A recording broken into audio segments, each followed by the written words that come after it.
बहुत समय पहले एक राज्य में एक प्रतापी राजा हुआ करता था। उसके 3 पुत्र थे। अपने पुत्रों को सुयोग्य बनाने के लिए उसने उनकी शिक्षा दीक्षा की सर्वश्रेष्ठ व्यवस्था की थी और उन्हें हर विद्या में पारंगत बनाया। वह चाहता था कि उसके पुत्र इस लायक बने कि भविष्य में राज्य की बागडोर सुचारू रूप से संभाल सके। जब वह वृद्ध हो चला तो एक दिन उसने अपने सभी पुत्रों को अपने पास बुलाया। उसने अपने पुत्रों से कहा, पुत्र, हमारे राज्य में एक भी नाशपाती का वृक्ष नहीं है। मेरी इच्छा है कि तुम लोग इस वृक्ष की खोज में जाओ और मुझे वापस आकर बताओ कि वह कैसा होता है। किंतु तुम सब अलग अलग और 4-4 माह के अंतराल के इस खोज में जाओगे और सब साथ में ही मुझे मेरे प्रश्न का उत्तर देना। जो आज्ञा पिताश्री, तीनों पुत्र एक स्वर में बोले। ज्येष्ठ पुत्र सबसे पहले गया, उसके उपरांत मझला, कनिष्ठ पुत्र अंत में गया। जब सभी पिता के कहे वृक्ष की खोज कर वापस लौट आए, तब एक साथ राजा के पास पहुँचे। राजा उनसे बोले, पुत्र, बारी बारी से बताओ कि वह वृक्ष कैसा होता है। ज्येष्ठ पुत्र बोला, पिताश्री, वह वृक्ष अजीब है। उसमें ना कोई पत्तियां हैं, ना ही फल। वह तो एक सूखा वृक्ष है। नहीं, वह वृक्ष तो हरा भरा वृक्ष है। कदाचित उस वृक्ष पर फल नहीं लगते। यह एक बड़ी कमी है उस वृक्ष में। मझला पुत्र बोला। इतने में कनिष्ठ पुत्र बोल पड़ा, पिताश्री, प्रतीत होता है कि दोनों भ्राता किसी अन्य वृक्ष को देखकर आ गए हैं। नाशपाती का वृक्ष तो हरा भरा और फलों से लदा होता है। मैं अपनी आंखों से देखकर आ रहा हूँ। तीनों पुत्र अपनी अपनी बात पर अड़ गए और विवाद करने लगे। उनके विवाद को शांत करके राजा बोला, पुत्रों, विवाद मत करो। जो तुमने अपनी आंखों से देखा है उसे ही सत्य मानो।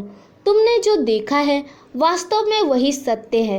तुम तीनों नाशपाती का ही वृक्ष देखकर आए हो और जो वर्णन तुम कर रहे हो वह उसी वृक्ष का है। तुम्हारे वर्णन में अंतर इसलिए है क्योंकि तुमने उस वृक्ष को अलग अलग मौसम में देखा है। राजा की बात सुनकर तीनों पुत्र एक दूसरे का चेहरा देखने लगे। राजा आगे कहने लगा, पुत्रों, मैंने जानबूझकर तुम तीनों को अलग अलग मौसम में भेजा था। ऐसा मैंने तुम्हें जीवन की एक गहरी सीख देने के लिए किया था। अब मैं तुम्हें जो कहने जा रहा हूँ उसे ध्यान से सुनो और सदा स्मरण रखो। इसके बाद राजा ने अपने तीनों पुत्रों को 3 बातें बताई। पहला ये कि किसी भी चीज़ के क्षणिक अवलोकन से उसके बारे में संपूर्ण जानकारी प्राप्त नहीं होती। किसी भी वस्तु, व्यक्ति और विषय के बारे में सही, सटीक और पूर्ण जानकारी प्राप्त करने के लिए उसका लंबे समय तक अवलोकन और परख आवश्यक है। इसीलिए किसी के बारे में भी तत्काल राय मत बनाओ। दूसरा, मौसम सदा एक सा नहीं रहता। मौसम का प्रभाव जैसे नाशपाती के वृक्ष पर पड़ा था और वह कभी सूखा कभी हरा भरा दिखाई पड़ा, उसी प्रकार जीवन के उतार चढ़ाव के कारण मनुष्य के जीवन में सुख दुख, सफलता असफलता का दौर आता है। ऐसे दौर में हिम्मत मत हारो, धैर्य से उनका सामना करो।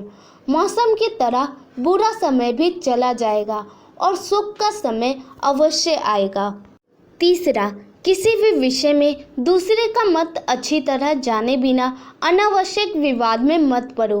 दूसरे का पक्ष भी सुनो और उसके विचारों और दृष्टिकोण को जानो। इससे तुम्हारा ज्ञानवर्धन होगा और दृष्टिकोण व्यापक होगा। जब भी विवाद की स्थिति निर्मित हो, किसी ज्ञानी और बुद्धिमान व्यक्ति से परामर्श लेकर अपना विवाद सुलझा लो। राजा की सीख तीनों पुत्रों ने गांठ बांध ली और प्रण किया कि जीवन में सदा इन बातों का अनुसरण करेंगे। धन्यवाद दोस्तों, आपको ये कहानी कैसी लगी आप अपने कमेंट्स के द्वारा हमें ज़रूर बताएं। अगर आपको ये कहानी अच्छी लगी तो लाइक और शेयर ज़रूर करें। ऐसी ही नई नई कहानियाँ सुनने के लिए आप हमारे चैनल को सब्सक्राइब ज़रूर करें। धन्यवाद।